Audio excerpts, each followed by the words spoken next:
Bella. Hola, profe. Hola, hola.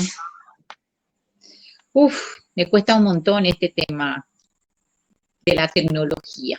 Se forza la tecnología, como se dice. Empezamos, ¿sí? Sí. Dale. Ok. Bueno, saludos cordiales para todos desde esta gran ciudad del norte.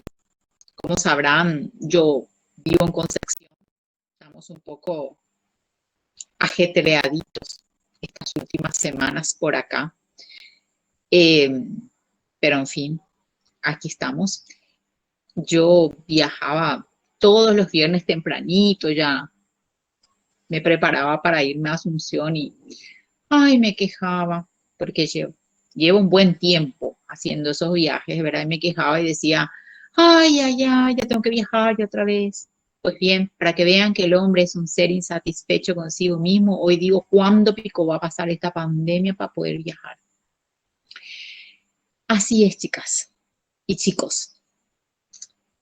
En fin, es una situación atípica.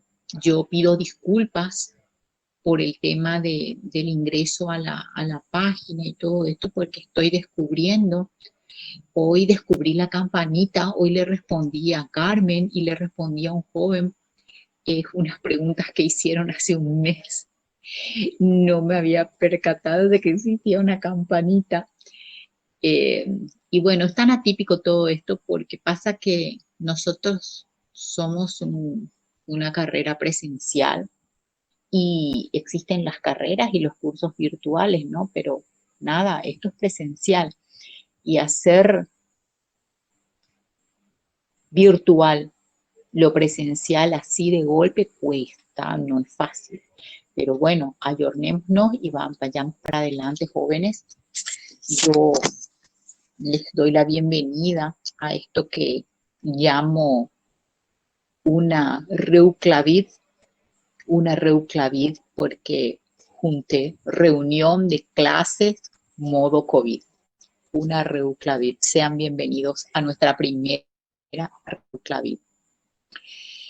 Eh, Nuestra agenda para el día de hoy, ahí está la profesora Jacqueline. ¿Cómo estás, Jacqueline?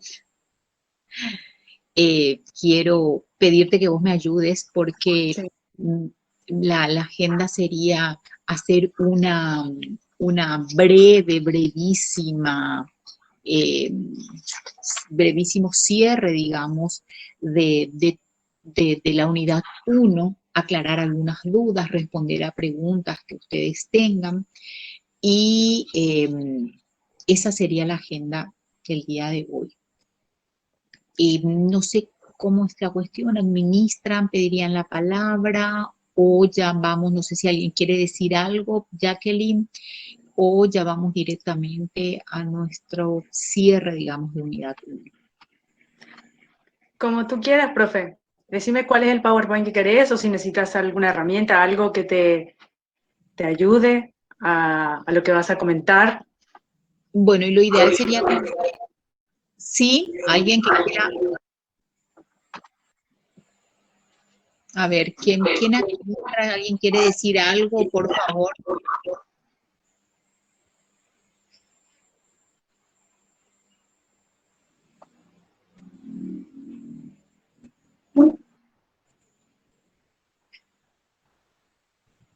Por lo visto no, profe. Entonces, dime con qué tema querés comenzar y te ayudo. O sea, te proyecto. Ok, esto en el momento en que vos proyectás va a salir en pantalla o acá va a tener la cámara el PowerPoint, ¿verdad? Sí, exactamente. Decime cuál querés, Ok, profe, comenzar y vamos a racionalismo versus empirismo. bueno, vamos a...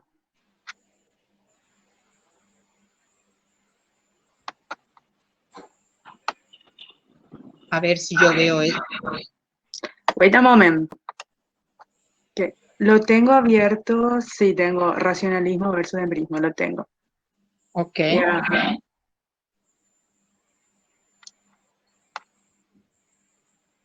yo tengo que verlo ya que...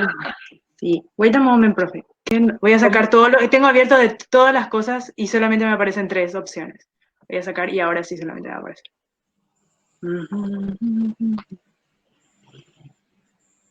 Ahora sí.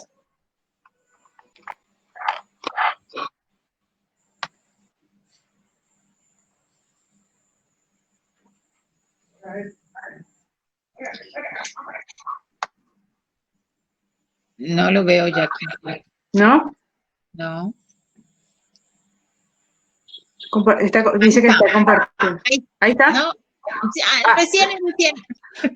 Porque dejé de compartirles. Ya les vamos a una última vez. Ahí Vale. está. Ahora sí. ¿Ahí les aparece? Sí, profe, aparece. Súper. Un poquito, a ver si agrandas un poquito. Ahí está. Ahí. Ya, perfecto. Bueno, ok, vamos. Ustedes saben, a ver, allí que ustedes saben que nuestra ciencia hasta la segunda mitad del siglo XIX estaba casada con la filosofía. Recién a partir del trabajo de Wilhelm Wundt en Alemania se produce el divorcio y la psicología, digamos, emerge como una ciencia autónoma. Entonces, encontramos las raíces más importantes de nuestra ciencia en los paradigmas filosóficos. Por un lado, de la filosofía occidental, y allí son de sumo interés para, como nutrientes, digamos, de nuestra ciencia, el racionalismo y el empirismo. Y por otro lado, más adelante, con el surgimiento de otros modelos, también se incorpora con fuerza la filosofía oriental. Pero ahora vamos a centrarnos en estos dos modelos o en estos dos paradigmas filosóficos, que es el racionalismo y el empirismo. El siguiente, Jacqueline.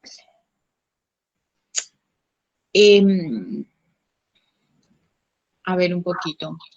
Entonces, desde el racionalismo tenemos al máximo representante, como máximo representante del racionalismo a Platón, y del empirismo a Aristóteles.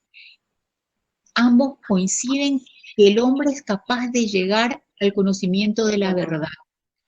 Ellos, ¿se escucha bien? Ya que, si vos escuchás bien. Sí se escucha. Yo escucho bien. Ok.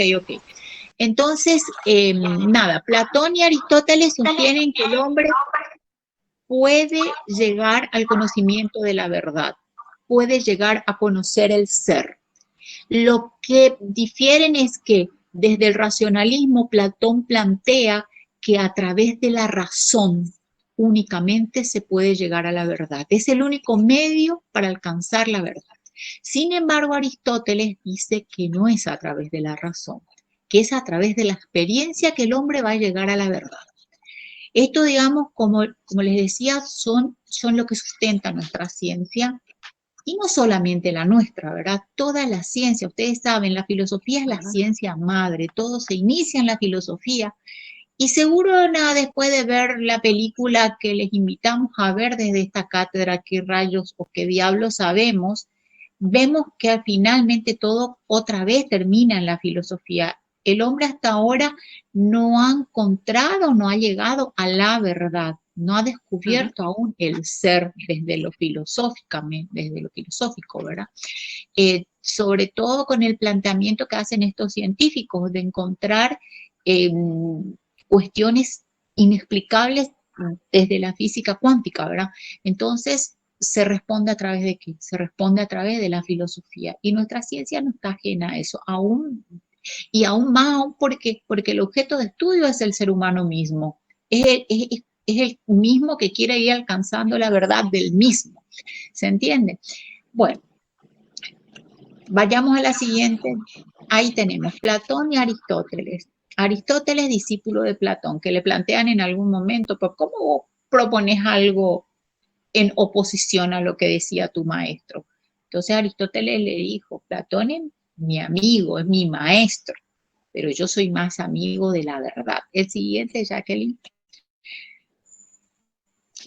Bueno, El racionalismo viene a desembocar en el racionalismo moderno.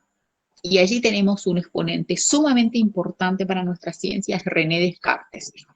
Y otros más que marcan con su filosofía, con su teoría, cuestiones muy importantes para la psicología. Y aunque parezca de repente un poquito como tomado de los pelos, para la psicología clínica, para la práctica profesional de esta ciencia psicológica. Spinoza, Godofredo Leibniz, Emmanuel Kant. Todos estos dan una superioridad a la razón frente a la experiencia sensible. Por eso todos son racionalistas. La siguiente es un chistecito de René Descartes. Bueno, René Descartes que plantea un dualismo en el ser. Somos un ser por un lado material y por otro lado espiritual. Y cuando le dicen cómo es que estas dos esencias aparentemente inconmensurables puedan interactuar de manera armónica, entonces él la respuesta que da es que hay una unión a través de algo que él llamó la glándula pineal. Esa fue la respuesta de René Descartes para aquellos que cuestionaban su dualismo de materia-espíritu como dos esencias, como les digo, muy, pero muy diferentes, actuando articuladamente. La siguiente, Jacqueline. Ok, aquí hubo algunas dudas, así que me voy a detener un poco en esto. René Descartes es el creador del método deductivo. El método deductivo que parte de lo grande a lo sencillo. Y aquí es donde hubo una duda, ¿verdad? El método deductivo sí parte de lo más grande y va descendiendo hasta lo más chiquito. Entonces, aparentemente hay una oposición de ideas cuando dice ordenar o dice acá de lo más simple a lo más complejo, ¿verdad? Pero quiero detenerme, como les decía, para tratar de aclarar. Partir de verdades muy simples. Ahora, ¿cuáles son esas verdades muy simples para René Descartes? Racionalista, no se olviden de eso. Para él, esa verdad simple son las ideas, son los axiomas, son los principios, son las leyes. Entonces, eso es lo grande. Pero para él eso es lo más simple. ¿Por qué? Porque él dice que hay que partir de aquello que no genere dudas, de aquello que vos lo mires por donde lo mires, estás seguro de eso. Y esos son los axiomas, esas son las ideas, esos son los principios. ¿Y por qué? Porque para él las ideas y los principios, como buen racionalista y seguidor de Platón, es innato, es lo que ya está. Existen para siempre y por siempre las ideas. Entonces eso es lo simple, eso es lo que no genera dudas. Por eso su método es el de la duda metódica. Y por eso él parte de aquello que sostiene con su famosa frase, pienso, luego existo. Entonces, no puedo dudar de mi existencia porque sé que estoy pensando. Entonces esto que parece como, digamos, que en la diapositiva como que parece que es al revés, ¿verdad? Que parte de lo sencillo a lo complejo, no. En realidad, lo simple para él son los axiomas, son las ideas, y eso es lo grande. Eso por eso dice considerar como válido únicamente aquello que sea muy evidente. Dividir el problema en partes más sencillas. Por eso que va partiendo de lo grande. Dividir el problema en partes más sencillas y ordenar desde lo más simple a lo más complejo. Eso grande que fuimos desmenuzando, hay que ir ordenando después de lo más simple a lo más complejo. Enumerar todo, no omitir nada. Ese es el método deductivo, de lo grande a lo pequeño. Pero eso que él considera simple es lo grande para nosotros. Los axiomas, las ideas, el pensamiento. El único conocimiento cierto era aquel que era evidente para la razón individual. Su método partía de unas verdades muy simples y llevaba a verdades universales y necesarias. Dudó de todo, pero en la duda encontró que había algo de lo que no podía dudar. Y esto es el pienso, luego existo. Vamos con las diapositivas siguientes. Espero que se vaya aclarando más. La siguiente, Jacqueline. Les decía, él es seguidor, no se olviden, es seguidor de Platón. Platón que hablaba del hiperurano, donde estaban todas las ideas, es el mundo perfecto. Nosotros acá en el Topos Urano no somos sino una mala copia de ese mundo. Eso sostenía Platón. Él pensaba que en la mente se hallaban una multitud de ideas que no podían ser representadas con experiencias sensoriales. La perfección, los axiomas matemáticos, las ideas todas. Luego, estas tenían que ser innatas, derivadas de la naturaleza misma de la mente. Y eso es lo simple para él. Esas ideas, eso que es, que no tiene explicación, eso que existe, como les decía, para siempre. ¿Ustedes se acuerdan de lo que planteaba Platón con el mito de las cavernas, verdad? Con esa idea perfecta que por un error cae al Topos Urano y queda encarcelado en el cuerpo material, ¿verdad? Y que es la que dirige ese cuerpo material. La siguiente, Jacqueline. Con su dualismo, Descartes de alguna manera sienta las bases para lo que sería la psicología del estímulo. ¿Por qué? Porque por un lado está el pensamiento, por otro lado está la materia. El pensamiento representado por la res cogitans, la capacidad del pensar, del conocer, y la materia, la res extensa. En esta materia se dan como unos movimientos mecánicos producidos por los espíritus animales, en donde no había una intervención de la mente, pero sí ella podía influir a través de la glándula pineal. Por eso se daban esos movimientos. Y aquí es donde comienza, digamos, el antecedente de lo que sería la psicología del estímulo. La siguiente, Jacqueline. Bueno, y después tenemos a otro representante importante, que es Baruch Spinoza. Plantea un monismo, yo siempre digo disfrazado, un dualismo disfrazado, ¿verdad? Con su monismo, porque él sigue hablando de mente y cuerpo, únicamente que en esta ocasión habla como que son dos dimensiones de una misma sustancia, no divide la sustancia, pero habla de estas dos dimensiones como dos caras de una misma moneda y considera la extensión, lo material, y el pensamiento, digamos, las ideas. Y entre ambos hay un paralelismo perfecto, ¿verdad? Que eran cualidades de la misma sustancia.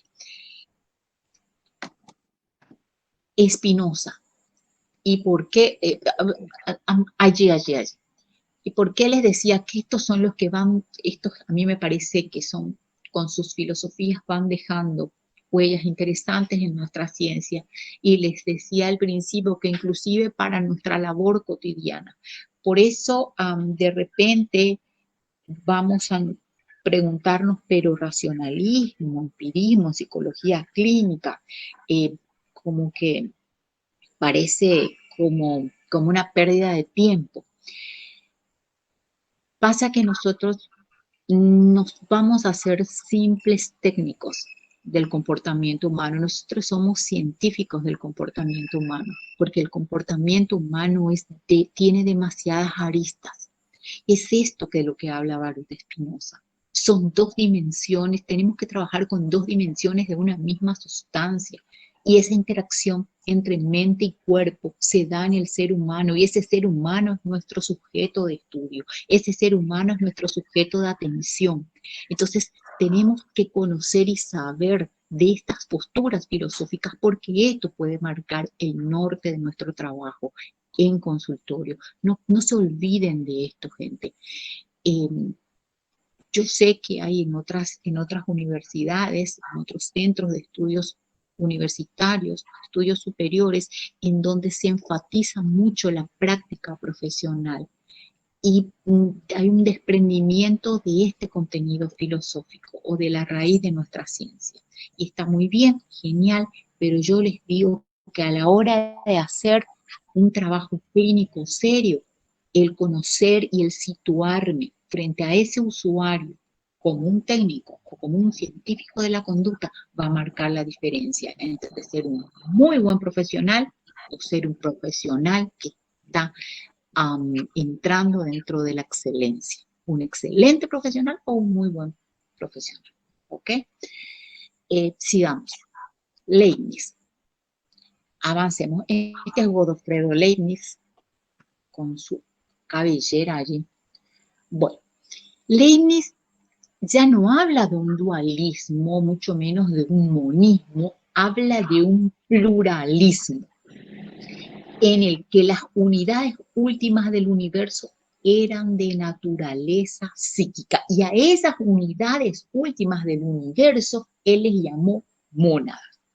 Simples, inmateriales, pero dotadas de voluntad y pensamiento. Cuando se juntaban daban la sensación de extensión de sí. ¿Qué es la pluralidad del ser humano sino un conjunto de mónadas? Cada ser humano es diferente. Cada ser humano parte desde lo más simple, una sola célula, se juntan dos células y se produce una revolución de reproducción celular para formar un ser humano. Parte de lo más simple a lo más complejo, de lo material a lo inmaterial, la mente del ser humano. Y ese es nuestro sujeto de estudio. ¿Dotados de qué cosa? Cada uno de esos usuarios dotados de voluntad y pensamiento. En ese universo de mónadas. Cada ser humano es una mónada. Cada individuo, cada sujeto que ustedes van a tener en su consultorio es diferente. He allí el problema o la riqueza de la psicología. Porque, a ver, no hay ninguna receta que vaya a resultar. No hay recetas mágicas dentro de nuestra ciencia. Una técnica les va a resultar magnífico y genial para Carmen, para Jacqueline, para Adana, para Aida. Pero en Ángela, en Belén, en Cristian, en Daisy, en Débora, no me va a resultar. Para Diana, para Francis, Gabriela, Gloria y así, voy a tener que utilizar otras y otras técnicas y voy a tener que cambiar y voy a tener que ver porque cada uno es diferente y cada uno tiene voluntad y pensamiento propio. Entonces tenemos que conocer esto, tenemos que saber, porque les insisto, esto es lo que va a permitir que nosotros abramos nuestra mente y podamos afinar nuestro trabajo terapéutico en la cotidianeidad de nuestra labor como cuidadores de la salud mental. La otra, acá, espera un ratito, retroceder. Y fíjense que habla de diferentes tipos de mónadas. La más simple, lo inorgánico. Después están las mónadas, plantas, animales, hasta llegar a la más perfecta, que es la mónada Dios. Y todo esto funcionando en un orden perfecto. Ahora sí, Jacqueline. Leibniz versus Luke, dice. Godofredo Leibniz, allá por 1700, 1690, establecen como, digamos, un debate con John Locke. Leibniz, allí, racionalista, seguidor de Platón, seguidor de Descartes, ¿verdad? Y Locke, seguidor de Aristóteles, ¿verdad? El alma para Leibniz ya está conteniendo los gérmenes del conocimiento, las ideas innatas. Pero para Locke, el alma es como una tabula rasa, que hay que ir llenándola con las experiencias, como una pizarra en blanco que se va llenando con las experiencias, como una computadora que no tiene ningún programa y vos le vas cargando los programas.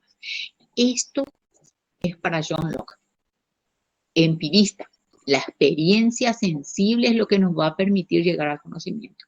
Por el otro lado, Leibniz, las ideas, la razón es lo que nos va a permitir alcanzar el conocimiento. Los sentidos son necesarios, dice Leibniz, pero no son suficientes para conocer la verdad. Se estableció un debate, digamos, ¿verdad? En donde le plantearon inclusive a Locke, que él hablaba de la tabula rasa, de que todos los seres humanos nacen así, sin ningún tipo de información en su disco duro, y que la experiencia va cargando. Entonces le dicen, ¿qué pasa con las personas con discapacidad intelectiva? Porque es que en esas personas no puede alcanzar el conocimiento. ¿Qué es lo que pasa? Le hicieron la pregunta en algún momento, ¿verdad? ¿Por qué? Porque según los racionalistas, pues nada, allí había faltado el germen del conocimiento. Ok. Era años, allá por los 1700, 1690, ¿eh? Que contextualizar eso, ¿sí? Ok. Les decía, los principios son innatos. Esto decía Godofredo Bellem. La experiencia es la ocasión, no la causa de las ideas, las cuales ya estaban en la mente. ¿Verdad? Las ideas ya están por siempre y para siempre, seguidor de Platón. Esto se despierta con la experiencia, pero ya está allí. La otra, bueno, aquí tenemos a otro personaje muy importante para nuestra psicología, ¿verdad? Es casi, digamos, el creador, el que descubre, el que crea, el que da origen a la psicología empírica, si no fuera porque la subordinó otra vez a la psicología racional. Él dice que la ciencia empírica estudia los fenómenos naturales, extrae leyes provisionales, son procesos más elementales del compuesto cuerpo y alma, cuerpo y alma, pero esto tiene que estar justificado por la razón. Y la razón lo racional son las propiedades del alma. Y allí habla de un método, otra vez, deductivo. Habla otra vez del método de partir de los axiomas universales, de las ideas que ya son innatas, que ya están, e ir bajando. Por eso es que resulta que no habla de la psicología empírica, le da un gran valor, pero no puede ser considerado porque le subordinó otra vez a la psicología racional. La siguiente es Emmanuel Kant, un filósofo ya levemente más contemporáneo, por así decirlo, levemente. Una de las mentes más brillantes. Es espectacular Emmanuel. Y plantea algo que es interesante. La psicología es inviable como ciencia. Él habla de una experiencia sensorial por un lado y de la actividad de la mente por otro lado. Dice que el alma es un yo trascendente, incognoscible, que está fuera del dominio de la experiencia. Por eso la psicología racional es inviable. La psicología racional no puede ser porque nosotros no podemos alcanzar a conocer el alma, porque el alma es incognoscible, porque está fuera de los dominios de la experiencia. Entonces la psicología racional no puede ser, no puede darse. Y la psicología empírica tampoco puede darse, dice, porque la experiencia privada no puede ser matematizada, la experiencia privada no es posible convertirla o digamos, hacer de lo pequeño, el método inductivo, hacer lo general, porque esto no puede ser pasada por ese proceso de las matemáticas, ¿verdad? De la lógica y de la matemática. Entonces, no, la ciencia sencillamente la psicología, como ciencia sencillamente es inviable. Emmanuel Kant. Y no hace mucho tiempo, a ver qué dice no obstante, dice, su contribución a la psicología fue importante porque la diferenció de la metafísica y su énfasis en las matemáticas preparó el terreno para la cuantificación en psicología, ¿verdad? Por eso es muy importante su contribución y por muchas otras cosas más, ¿verdad? Pretendió unificar estas dos posturas filosóficas aparentemente inconmensurables, ¿verdad? La empírica con... no hace mucho, allá por la década de los 80, 90, le hicieron una entrevista hablando nomás de esto, de la inviabilidad de la psicología como ciencia. a un profesor de la Universidad Autónoma de México, de la UNAM de México, Ribes Iniesta, un muy reconocido profesor de psicología empírica, y le hicieron una entrevista y le preguntaron, ¿verdad?, el estatus de la psicología como ciencia. Y él dice, y hace una analogía, habla como con una metáfora, y dice que la psicología es como una bella dama que se estuvo paseando entre los candidatos. Por un lado, el psicoanálisis, por otro lado, el conductismo, después entre el humanismo, últimamente entre la sistémica. Se va paseando la psicología y no se decide con cuál de estos candidatos casarse.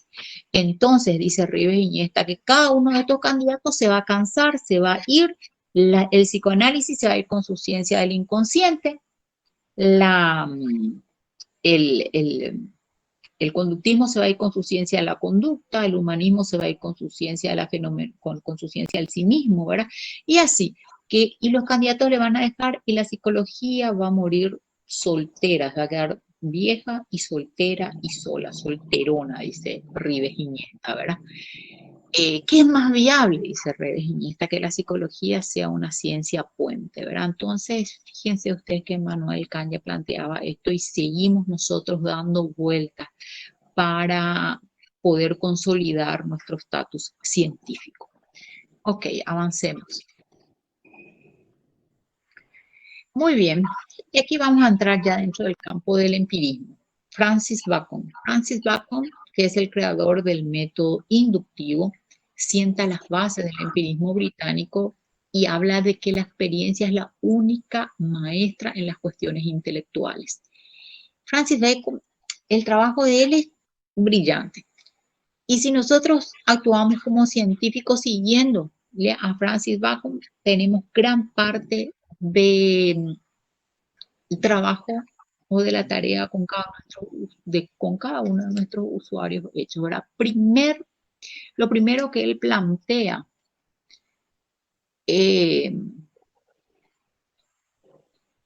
un ratito, voy a verla. La siguiente, un poco pone Jacqueline y después retrocedemos.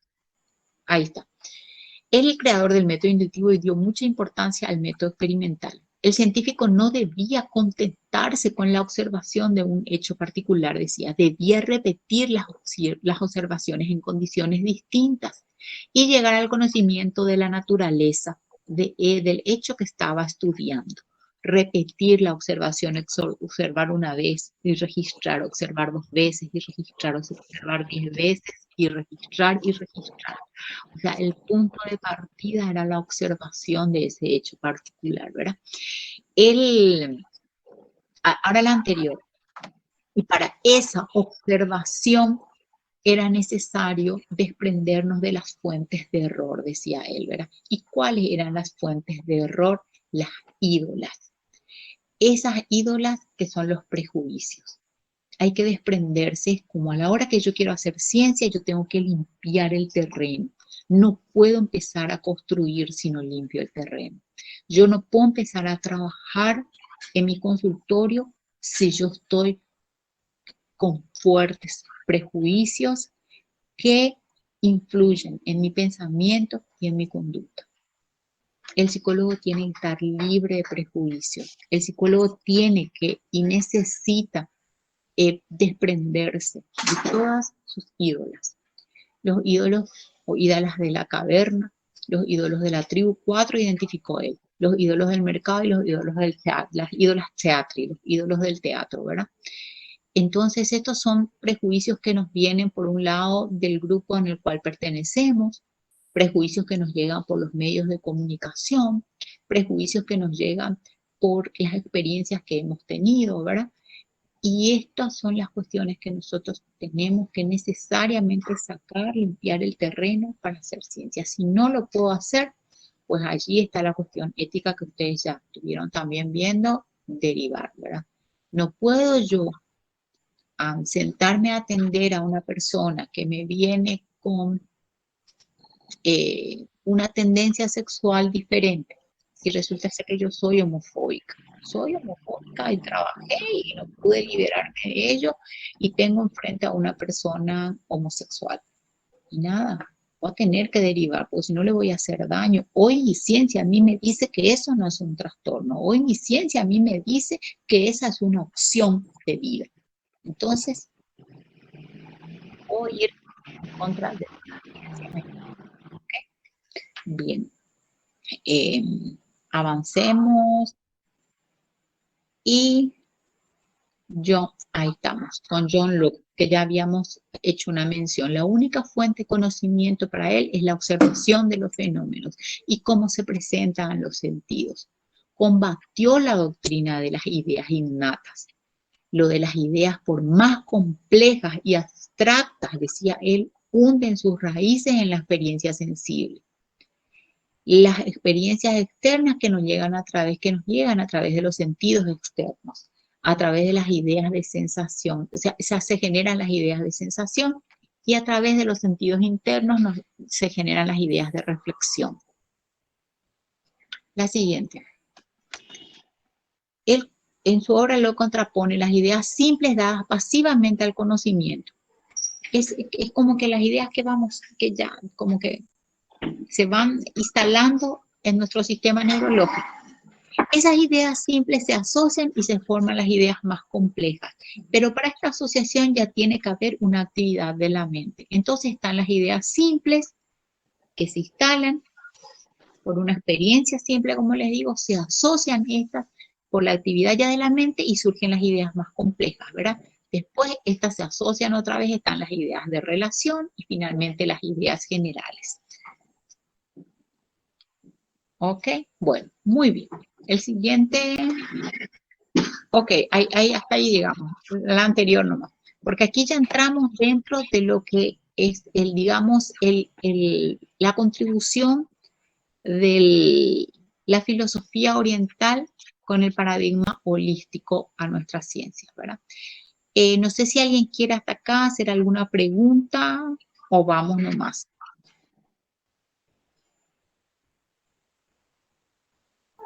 De mi parte no, profe.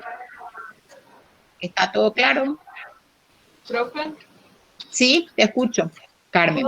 ¿puedes volver a repetir la explicación del método deductivo? Porque no sigo sin entender. Seguí sin entender. Ok, perfecto. A ver. ¿El inductivo o el deductivo? No, el método deductivo. Vamos. El deductivo de René Descartes. Sí. ¿Viste que dice? Yo creo, Carmen, tu confusión está en donde dice ordenar de lo más simple a lo más complejo. ¿Sí, Carmen? Sí, profe. Ok. Bueno, cuando él habla de lo simple, cuando René Descartes, porque este es el método descartiano, esta es la propuesta de René Descartes. Cuando René Descartes habla de lo simple para él son las ideas que son innatas, que están por siempre, para siempre, que son los axiomas, son las leyes, son los axiomas, las leyes, los principios. Y eso es como lo más grande. Por eso no es lo más pequeño, eso es lo más grande. Los axiomas y los principios, eso ya es al revés, ¿verdad? El método inductivo parte de cuestiones sencillitas para llegar a un principio, para llegar a un axioma. El método deductivo parte del axioma, parte del principio y desmenuza ese principio para llegar al conocimiento. Entonces, cuando él habla y dice ordenar de lo más simple a lo más complejo, él habla de partir de esas verdades muy simples que son las ideas, que son los axiomas y que son los principios. Y eso grande hay que dividir en partes más sencillas, dice. Y allí es que vamos a ordenar de lo simple a lo más complejo para poder llegar al conocimiento. Carmen. Sí, profe, yo entendí. Gracias. Ok, muy bien. ¿Alguien más quiere hacer alguna pregunta? Porque si no, vamos al otro vamos a la presentación holismo newtoniano cartesiano versus holismo, Jacqueline. Bueno, Esperemos que no estemos en reunión, Carmen, Jacqueline y yo. Esperemos que Aida, Ángela, Belén, Cristian, Daisy, Julie, María José, Sara, estén todos por allí. Sí, Bueno, profe. ¿sí? Acá estoy, profe, escuchando. Bien, Julie. Muy bien, oh, genial. Bueno, ¿estamos, Jacqueline? Ahí sí. está, dale. Ok, entonces, a ver si agrandas. Aquí, acá se introduce la filosofía oriental con el holismo, más, como les decía, como que más actual, en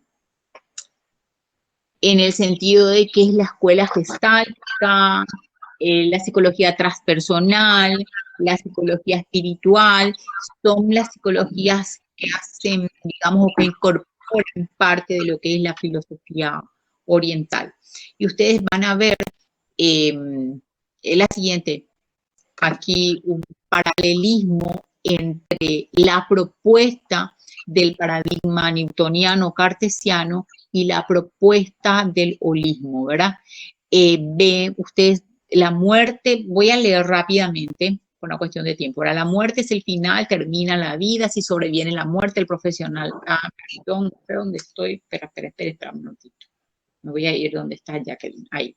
La visión separada, especializada de las partes del cuerpo humano, el cuerpo visto como una entidad material, hay una separación cuerpo-espíritu, no se olviden de eso, del racionalismo, separación, cuerpo visto como un sistema independiente del medio ambiente, la separación profesional-paciente, todo esto es desde ese paradigma más racionalista y el holismo incorpora todo lo que es el sistema energético, de los sistemas interconectados, de la interacción constante en este sistema psicobiofísico individual con esa interacción con los sistemas sociales, físicos y vitales externos. Hay una interacción entre el profesional y el usuario, visto como un proceso energético profundo y afectuoso. Hace referencia a las energías y a esa conexión energética que encontramos nosotros en la filosofía oriental. Mucho de las reflexiones, perdón, no reflexión, mucho de, ¿cómo es esto de ¿cómo se llama? Esto de concentrarnos, de meternos en nosotros mismos. ¿Meditación? Meditación, eso, ¿verdad? A través de la meditación, de poder encontrarnos a nosotros mismos y poder encontrar nuestra energía y todo esto hace referencia a la siguiente, Jacqueline. Vemos así como que el paciente visto como un objeto de diagnóstico y tratamiento, dice, y en el otro lado hay una conciencia plena de la importancia de la energía, del afecto en la relación profesional-usuario. Reconoce la importancia del diagnóstico y del tratamiento, pero sobre todo le da un énfasis a la energía del afecto en la relación terapéutica. Por un lado, acá en el paradigma newtoniano es el profesional responsable de la cura.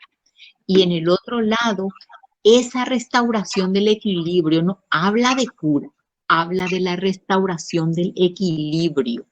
Esto está visto como fruto de cooperación profesional-usuario. No es solamente el profesional el que cura, sino que se da una restauración del equilibrio. Cuerpo y mente como un continuum energético. No hay esa separación cuerpo y mente. La enfermedad en lo racional, en lo occidental, es vista como negativa, pero para el holismo es visto como un resultado de una desarmonía global y es visto como una oportunidad. Entonces hay una gran diferencia entre ambos paradigmas. La siguiente. La salud es una ausencia de enfermedad, pero por el otro lado la salud es un estado de armonía. con la naturaleza interior y exterior. Es un estado óptimo, dice, de bienestar, de alegría de vivir. No como el racionalismo que ve a la normalidad a partir de criterios estadísticos y normalizados. O sea, vos no estás dentro de esta campana, aquí en el centro de la campana, entonces vos sos anormal. Y sin embargo, para el holismo no, vos tenés un estado óptimo de bienestar, de alegría de vivir y vos estás dentro de lo que es la norma, estás sano, no estás enfermo. Esto se aplica mucho también para la visión que hoy se tiene de las personas con discapacidad. Sobre todo con las personas con discapacidad intelectiva, ¿verdad? Hace un buen tiempo, ¿verdad? Y no tan lejano también, ¿verdad? Eran considerados enfermos. De hecho, hasta ahora todavía escuchamos que las personas se refieren a los niños con discapacidad intelectiva, por ejemplo, el enfermito, Ancay, dicen, ¿verdad? Hablan de esa manera, el enfermito. En realidad no es enfermito, en realidad tiene un déficit intelectivo que puede tener un montón de otras cualidades que le dan esto, un estado óptimo de bienestar, de alegría de vivir. Entonces no está enfermo. Y esta es la mirada que se tiene hoy para las personas con discapacidad. Por eso también es importante que comencemos nosotros, por más que estemos dentro de un modelo psicológico racional, a no descartar totalmente la propuesta del holismo, de la filosofía oriental dentro de nuestra labor cotidiana. El cerebro visto como un órgano secretor de la mente. Y en otro lado, es la mente como un epifenómeno, el centro de todos los fenómenos, el cerebro, ¿verdad? El cerebro es visto como un órgano que es planificador y que está ejecutado por la mente, cuya función es la recepción y emisión de energías mentales y cósmicas. O sea, el ser humano en relación con su entorno, con su comunidad, con su sociedad, con su nación, con el planeta y con el universo todo, ¿verdad? Esto es lo que plantea el holismo, no como un ser cerrado, no como un individuo, sino que como un ser persona abierto. La otra, con esta que había empezado sin darme cuenta, la muerte es el final, se terminó la vida. Ya está. El profesional, si sobreviene la muerte, el profesional se retira, y para el otro lado no, la muerte es la transformación del cuerpo y del espíritu. Se prepara y se acompaña para el pasaje, para la partida. Esto también vemos mucho en logoterapia, que tiene digamos, un entronque filosófico existencialista, de hecho es una corriente existencialista, pero sin embargo trabaja mucho con parte de lo que propone el holismo, ¿verdad? De la muerte como una transformación de cuerpo y espíritu, ¿verdad?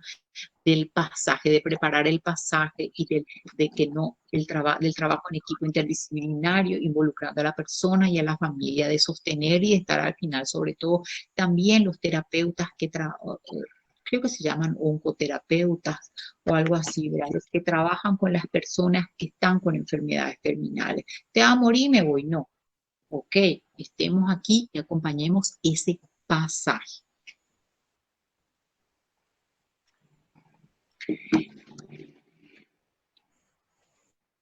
La otra candidata que viene ahí está.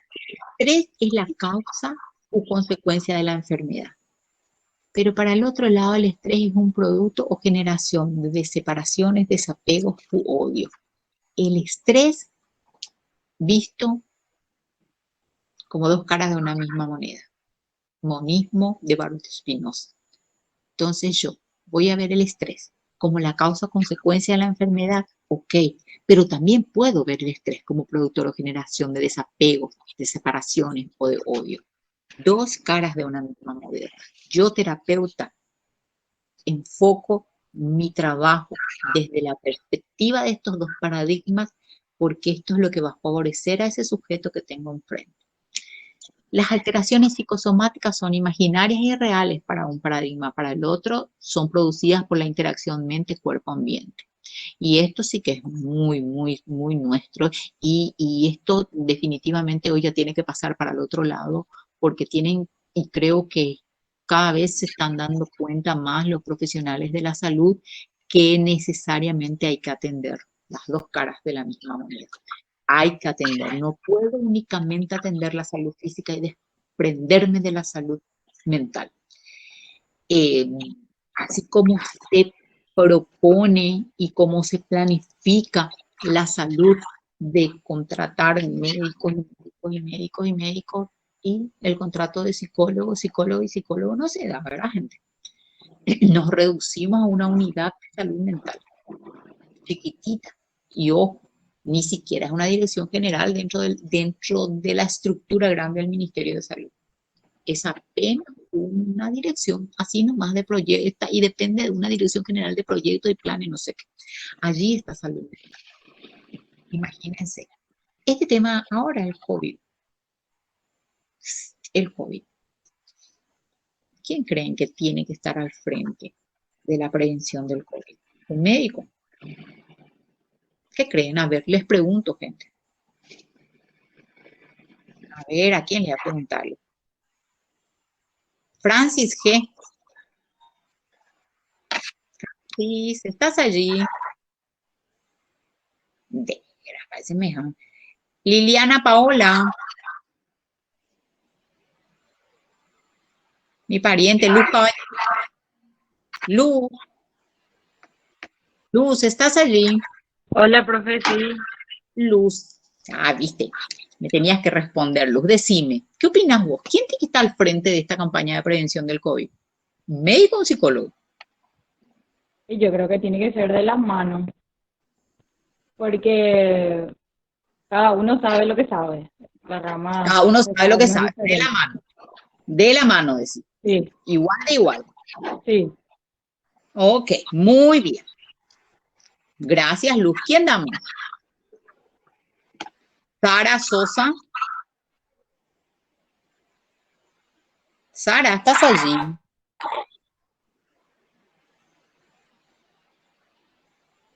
Sara. Discúlpame, profe, ¿me escuchás? ¿Quién crees vos ¿Me escuchas? quién crees vos que en esta campaña de prevención Corresponde a todo el del personal COVID quién tiene que dirigir esa campaña? A ver, ¿un psicólogo o un médico?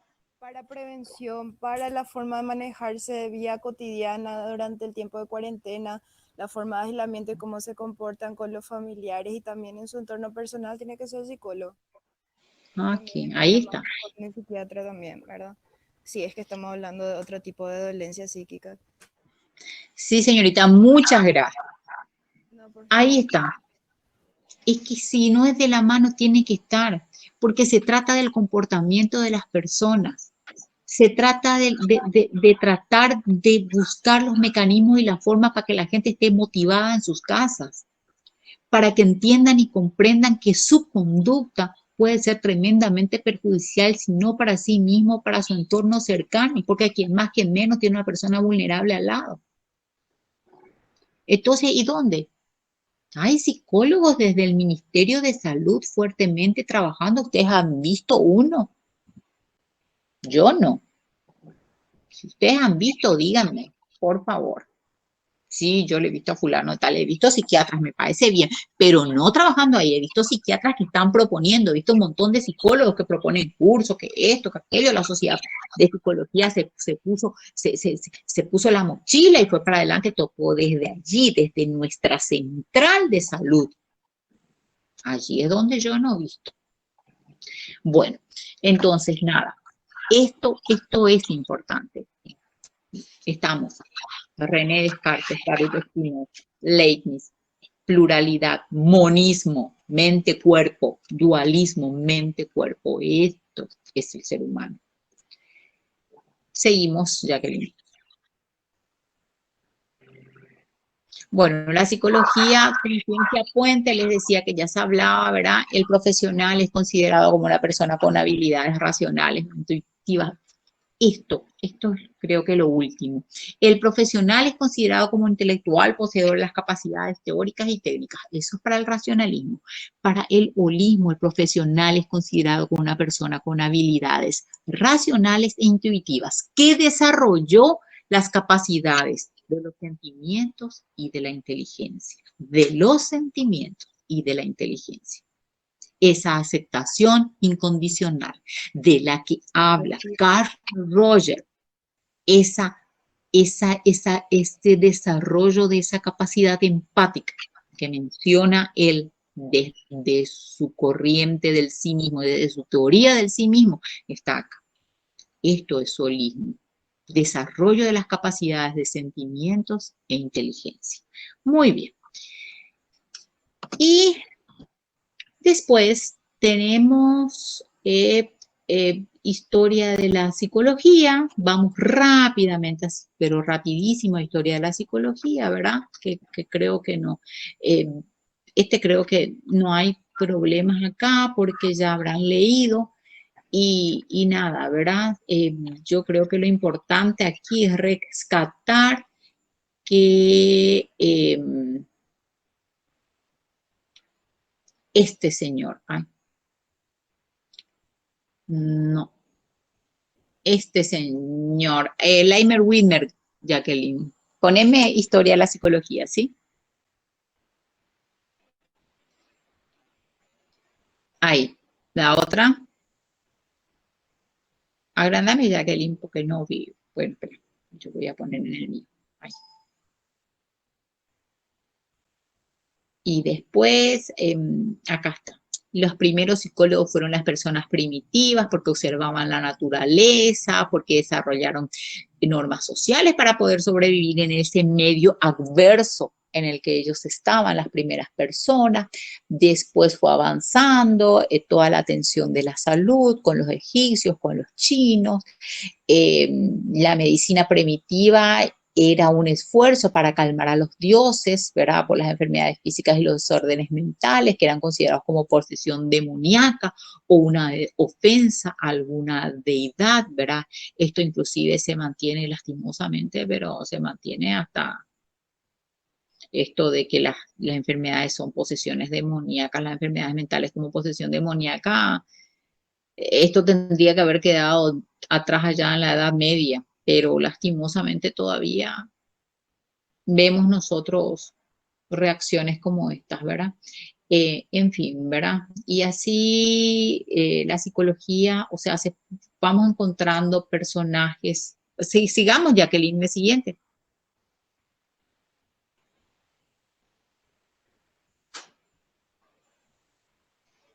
Jackie.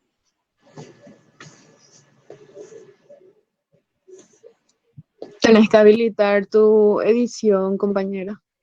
Ahí está. Al siguiente.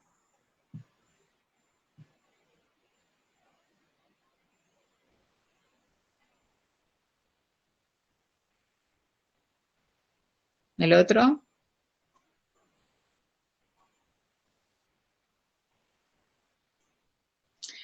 Bueno, a ver, hasta que ella pueda, vamos, como es, hay unos buenos personajes que fueron muy importantes para para el estatus, digamos, a contribuir al estatus de la psicología como ciencia, ¿verdad?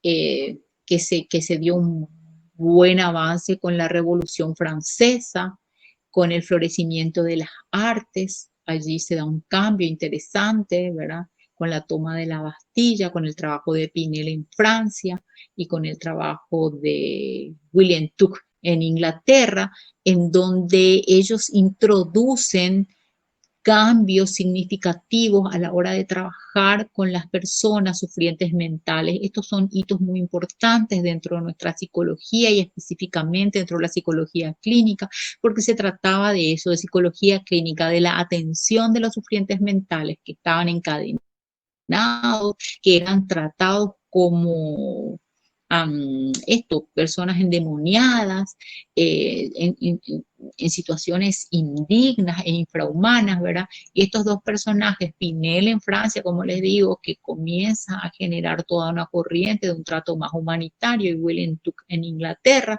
producen cambios importantes. En Estados Unidos está una mujer, allí se ve en la diapositiva 11, Dorothy Dix, que inicia toda una campaña para el trato más digno de las personas sufrientes mentales. Resulta ser que en la antigüedad eran los leprosos los que estaban fuera de las comunidades y que se los demandaba en las cuevas para que vivan lejos de las comunidades. Y después nada, se encontró la cura para la lepra, ¿verdad? Y quienes fueron remitidos a las cuevas y lejos de las comunidades, pues los locos, los sufrientes mentales eran alejados de las comunidades. Aquí quiero hacer un alto y sugerirles una lectura, si es que ya no leyeron, La historia de la locura de Michel Foucault en estos tiempos de pandemia. Pueden dedicarse un tiempito a leer un poco ese libro, es muy interesante. Es una crítica, digamos, a la psiquiatría, es antipsiquiatría este libro, ¿verdad? Pero interesantísimo. Bueno, y después le tenemos acá otro sujeto, ahí en la lámina 13, este es Clifford Beers. ¿Por qué Clifford Beers es muy importante? Porque con él tenemos la voz del sufriente mental. Antes de él eran todos personas, médicos, quienes trabajaban por el bienestar de las personas con problemas mentales. A partir de Clifford Beers se ve la visión del enfermo mental. Él estuvo internado en un centro de trastornos mentales y él escribe luego su experiencia. Por eso es muy importante para nuestra ciencia. Anton Mesmer es el que, digamos, con su trabajo que se ha perdido porque él trataba, ¿cómo es? Decía que las personas enfermas mentales tenían que ser tratados como magnetizados, con su magnetismo animal y liberados, qué sé yo, ¿verdad? Hacía todo un teatro vestido con túnicas de colores y con unas varitas, qué sé yo, ¿verdad? Para curar al sufriente mental. Y fue tratado como un loco y fue desprestigiado, pero un alumno vamos a la diapositiva 15, no podemos ir, Jacqueline. Un alumno rescata el trabajo de Anton Mesmer. Y Jacqueline, podemos ir a la diapositiva 15. Y no estás bien centrado tú. A la diapositiva 15.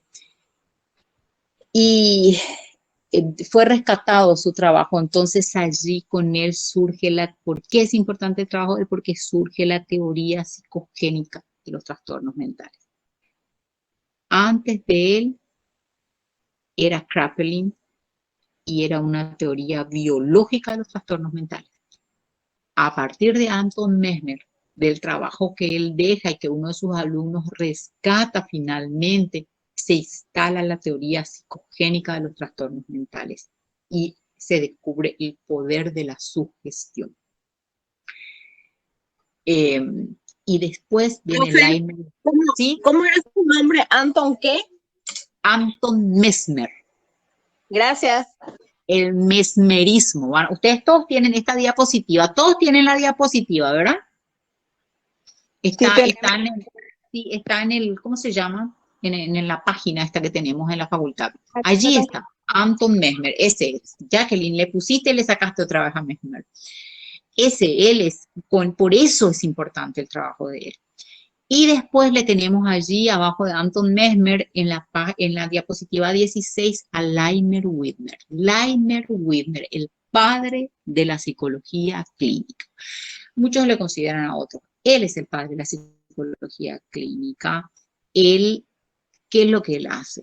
Él observa, profesor universitario, profesor primero, profesor de escuela, después profesor universitario, y en la escuela él observa a uno de sus alumnos que tenía graves problemas de aprendizaje.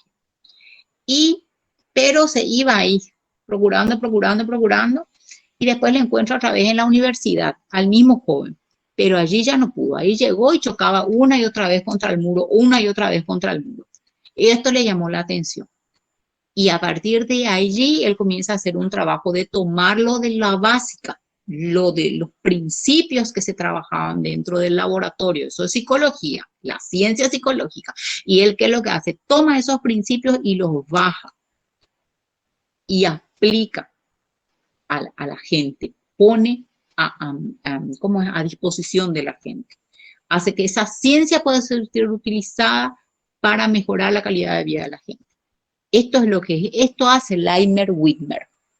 Ese es el trabajo que a él lo deja como padre de la psicología. En realidad era más de la psicopedagogía, también es considerado padre de la psicopedagogía por esto, ¿verdad? Porque el primer paciente que él tuvo y que le genera esta inquietud de tomar los principios de la psicología y bajarlos a la aplicación, hacerlos aplicados, es el trabajo de un joven que tenía un trastorno de aprendizaje, ¿verdad? Y después saca la revista La Psicología Clínica. Aquí está, ahí está en la página, en la diapositiva 17, La Psicología Clínica. Él saca esta revista y allí con eso él definitivamente, digamos, queda ya como padre de la clínica.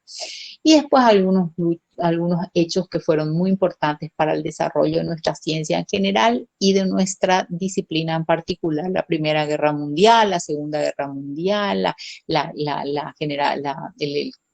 creación de la Asociación de Psicólogos Estadounidenses y así, ¿verdad? Una serie de hechos que van fortaleciendo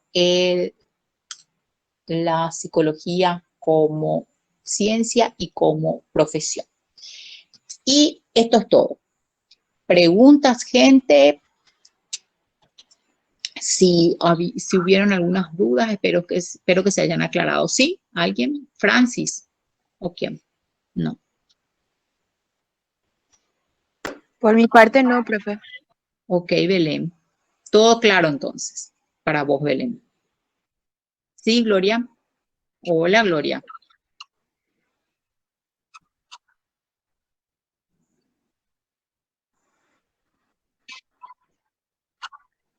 Sí. Sí.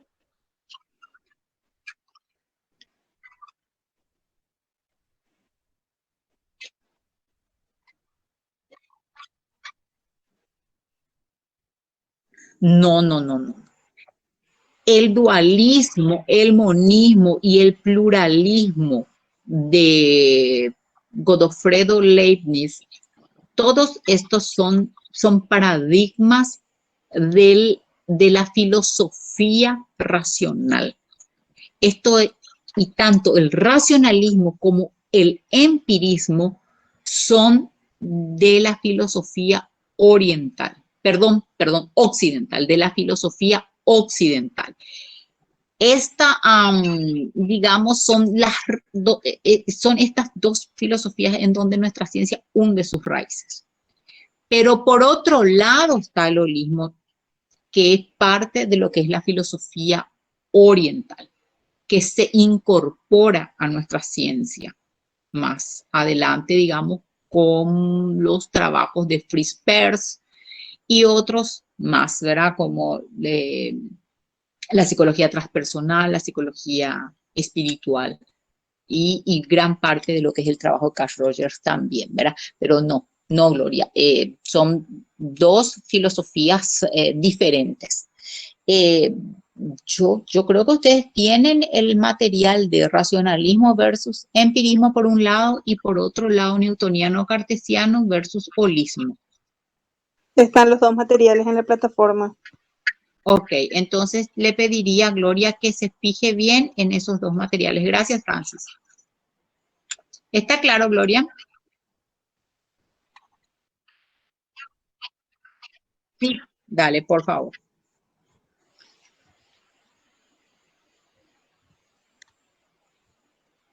Profe, Sí, Julie. ¿podrías Oh, por favor repetir lo que dijiste sobre dualismo, monismo y pluralismo? ok, muy bien. Estas son teorías del racionalismo. El dualismo es la teoría que plantea René Descartes. El dualismo plantea dos sustancias diferentes. Por un lado, la materia y por otro lado, el espíritu, que actúan articuladamente unidos en algo que René Descartes llamó glándula pineal. El monismo lo que hace es juntar estas dos extensiones en una misma sustancia. Habla por un lado de lo material y por otro lado de lo espiritual como partes de una sola sustancia. Son como dos caras de una sola moneda, pero que actúan articuladamente, ordenadamente, coordinadamente. El pluralismo que plantea Godofredo Leibniz habla ya no de un dualismo, de un monismo, sino de un pluralismo. Son varios pequeños seres. Seres, cuando hablo del ser de la filosofía. No se olviden que nosotros estamos en la etapa filosófica todavía. Entonces, de varios seres a los que él llamó mónadas. Y estos seres, estas mónadas, son individuales unas de otras y una es diferente a la otra. No hay una mónada igual a la otra. Y lo importante de esto es que estos son seres psíquicos, dotados de voluntad y de capacidad de conocer, de conocimiento. Esta es la diferencia entre el dualismo, el monismo y el pluralismo. ¿Y por qué es importante para nuestra labor cotidiana? Porque esto es lo que nosotros vamos a tener. Nosotros vamos a encontrarlos con una pluralidad de mónadas, entre comillas, porque vamos a tener una pluralidad de seres humanos que van a venir a nuestro consultorio. Nosotros no vamos a trabajar únicamente con la mente, necesariamente tenemos que atender la otra parte. Somos psicólogos, pero tenemos que atender también la otra parte, porque no se olviden, dos sustancias, dos caras de una misma moneda. O sea, a ver, el enfoque cognitivo-conductual. Cognitivo-conductual, pensamiento, mente.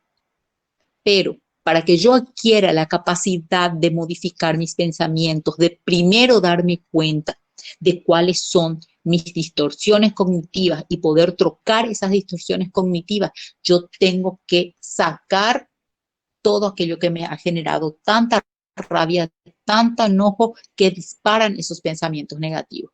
Y para eso necesariamente tengo que comenzar por hacer actividad física. El cognitivo conductual, lo primero que te dice es anda, hace caminata, andate al gimnasio, anda a bailar, anda a hacer, ¿cómo se llama esto? Zumba. Y esa es la primera tarea. Y después recién se entra en las tareas del manejo del pensamiento, por ejemplo. Entonces, por eso este entronque filosófico es importante primero importante para conocer cómo se fue construyendo nuestra ciencia, y después es importante considerarlo en nuestra labor cotidiana porque nos va a marcar el norte que nosotros vamos a seguir con cada uno de esos usuarios que vamos a tener. No sé si aclaré. Gracias, profe. Dale, Juni.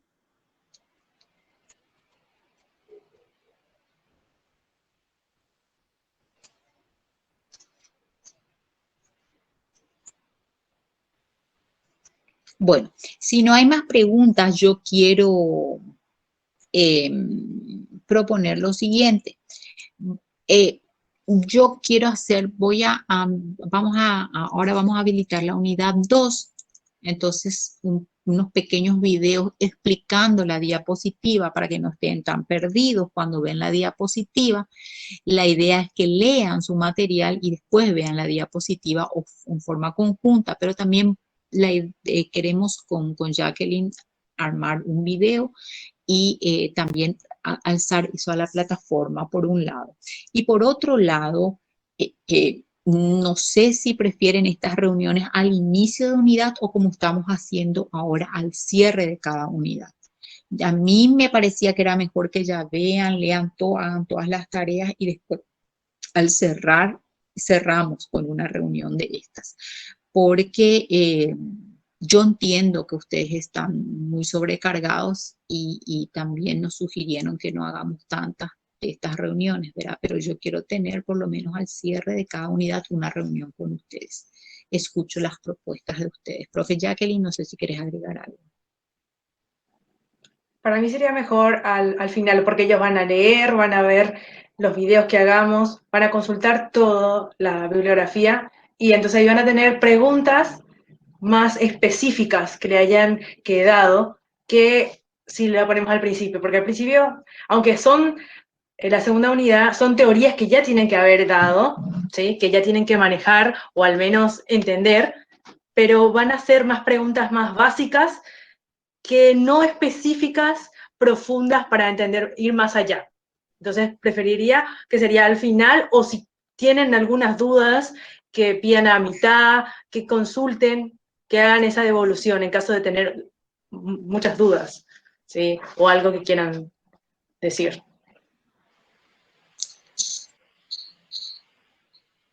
Todos están poniendo al final, al cierre. Por lo Al que estoy cierre. leyendo, sí, por lo que estoy leyendo en los Ay, mensajes. jamás luego. Ay, tengo que leer los mensajes.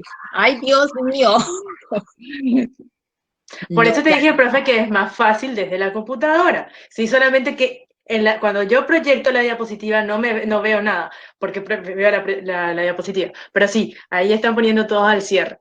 Ah, bueno, espera un ratito. Sara Sosa Nicora, es el profesor, tengo una fotocopia que le puedo hacer llegar, porque es una entrevista muy interesante, Sara. Es el profesor Rives Iniesta, es el profe de la UNAM de México. No, la ciencia puente, o sea, yo entiendo que Sara cuando pregunta se refiere a este profesor de la UNAM de México que habla que podría ser una ciencia, que es una ciencia puente, pero sí Emmanuel Kant también habla de la psicología como ciencia puente. Perfecto. Gracias, profe. No sé si el paradigma holístico es una visión de la física cuántica, porque el paradigma holístico es anterior a la física cuántica. No te olvides, Aida, que la física cuántica es ahora, es como muy actual. El paradigma holístico es de hace mucho, mucho tiempo. Es parte de la filosofía oriental. Pero no obstante, yo creo que esa es, digamos, la vuelta que se le está dando a la física cuántica. Por eso les decía que esto cuando empezaba, de la filosofía como ciencia madre, todo empieza en la filosofía y todo termina en la filosofía. Que debe ser desde la interdisciplinariedad, dice Ada, sobre el tema de, entiendo que es, me parece muy interesante, de lo del COVID, de quién es el equipo de trabajar para prevención del COVID. No sé si se graba la clase. Le respondieron que sí. Bueno, gracias, Neida. Dice que está muy interesante nuestra clase, Jacqueline. Y sí, quien te escucha sabe. Y Sí, acá están. Ahora veo que al final. Súper bien, súper bien. Está entonces, lo hacemos al final. Perfecto.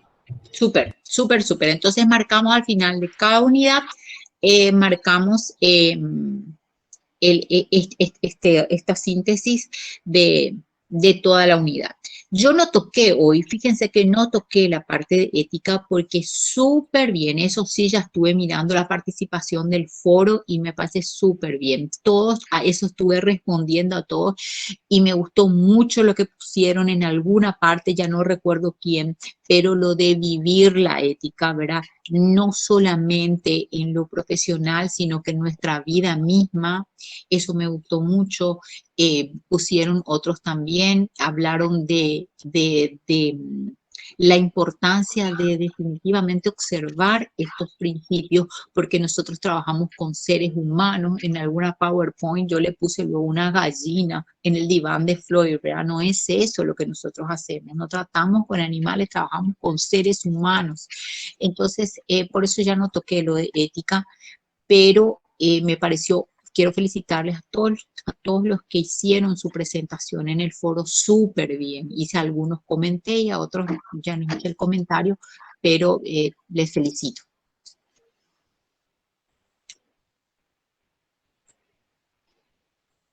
Sí, se graba la clase, dice Francis. Bueno, gente, y por último, yo ahora están 29, eso sí puedo ver. Espero que estén más la próxima, son 60, si no estoy equivocada. Y también quiero invitarles a que participen. A mí me llegó un pequeño mensaje de que hay gente que todavía no está activando, digamos. Y comprendo, nuevamente les insisto, es una manera típica, pero hay que ayornarse y como buenos psicólogos, pues tenemos que adaptarnos a este cambio y bueno, sacar los mejores resultados con esto. Muchas gracias y nada, no sé si habrá un comentario más que quieran hacer. Te están respondiendo por mensaje. Gracias, Daisy. Ya no hay ningún comentario.